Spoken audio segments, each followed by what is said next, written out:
Hello motorcycle enthusiasts.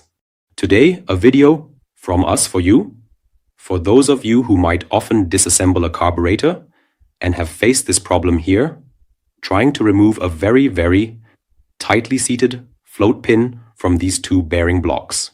So it's about the pin on which this float is pivotally mounted, so to speak. Some are very, very loose inside and you can just push them out. And then there are some, like mainly this one here. Please take a look here on this side. You can see it there. They have a head on one side. Sorry, over there. Zoom in a bit. Yes, can you see it? They have a head there. Yes. And these are also the ones that are just a tiny bit thicker on the side with the head, and they sit very, very tightly in here. They are, of course, pressed in here mechanically at the factory. And now you have the problem that, firstly, it's hard to reach here. So you would have to separate the carburetor bank to be able to work with a punch here. And then, unfortunately, it happens very, very quickly that this bearing block here also breaks off. It's a relatively brittle material at this point.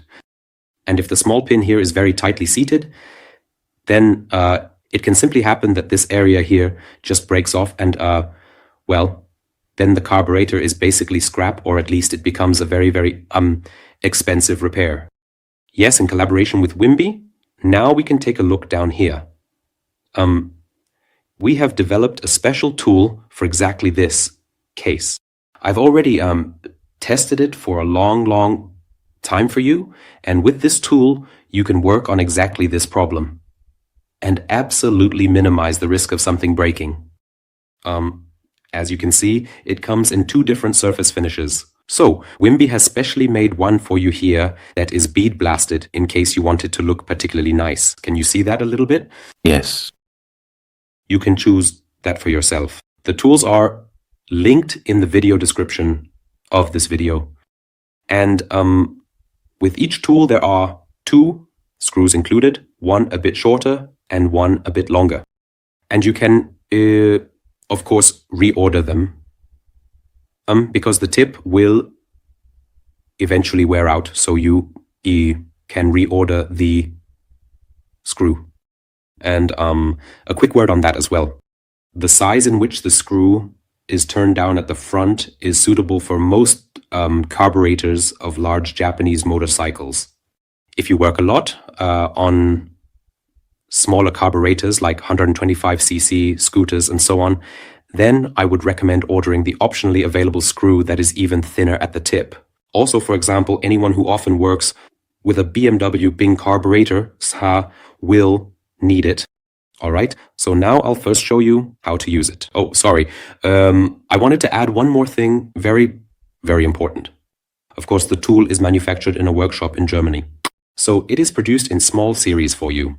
So, now to the usage. Yay. You position it like this.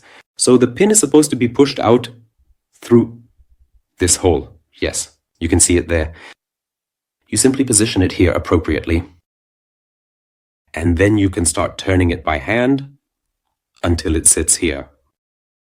Over here, make sure it sits flush as well. That's how it should look. Hold it at the top of the handle and you'll need an 8mm open-end wrench. Yes, as always. And then you can gently, and please, always, maybe you can take another look over here. Always make sure that the screw is really on this. I need to zoom in a bit. Yes, it's on this bolt, yes. So, yes, please look closely and take it nice and slow. So, I'll do a little more. So, and now you notice, first there's resistance and then it gets easier. So, and it supports itself over here, and that minimizes the risk of something breaking. Of course, there's no guarantee, because sometimes you don't know if the pin doesn't have a head, on which side it's difficult. But as I said, you can significantly minimize the risk, and above all, the whole process is much, much faster with such a tool, especially if you often work on a carburetor like this. Okay, no, it's not working by hand yet, but you can already feel it's getting easier.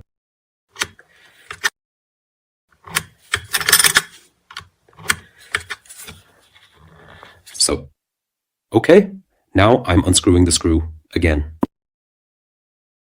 Now it's coming out. Now it's coming out.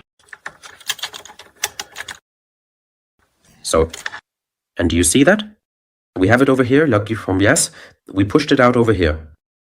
Can I already get it out like this? No, I still need to do small pieces. I'll just do that quickly. So sometimes it goes relatively quickly, very, very easily. And I'll tell you something about the pen in a moment. So now I was able to screw the rest by hand, so it wasn't as difficult anymore. So screw out again.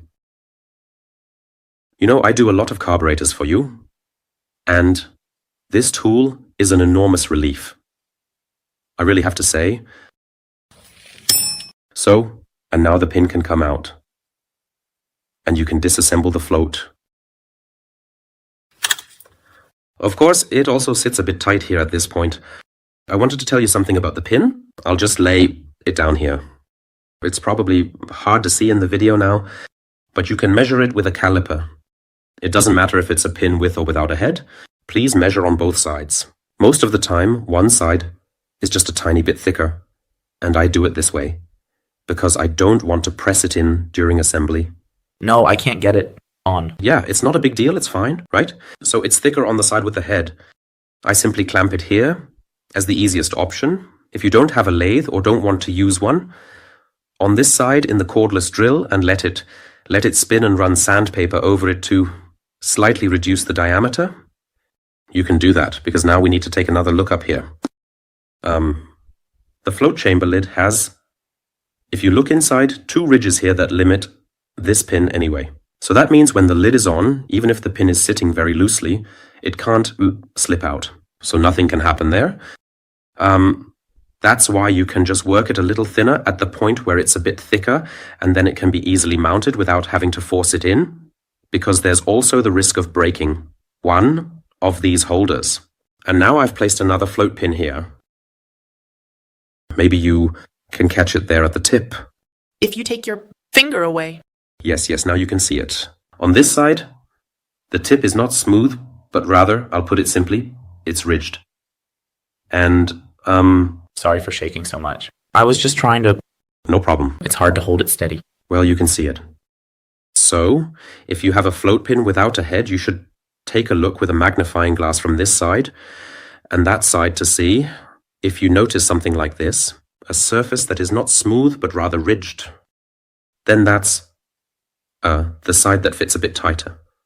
And the side that fits tighter, that's where this side of the tool needs to go, because that's exactly where the force should be supported. Yes? So it's important that you first check if it's a carburetor where this pin looks like that. By the way, this is one from a Bing carburetor. For this, the supplied screw with the tip is just a little bit too thick. As mentioned, for Bing carburetors, or if you often work with small carburetors, please order the separate screw that has a slightly thinner tip. Yes, friends? That's all from us. Wimby and I are very, very proud that we were able to create this beautiful tool. And as mentioned, made in Germany. So a small craft business around the corner from Wimby produces it. So you are also supporting a craft business in Germany. I think the price absolutely fits in the world.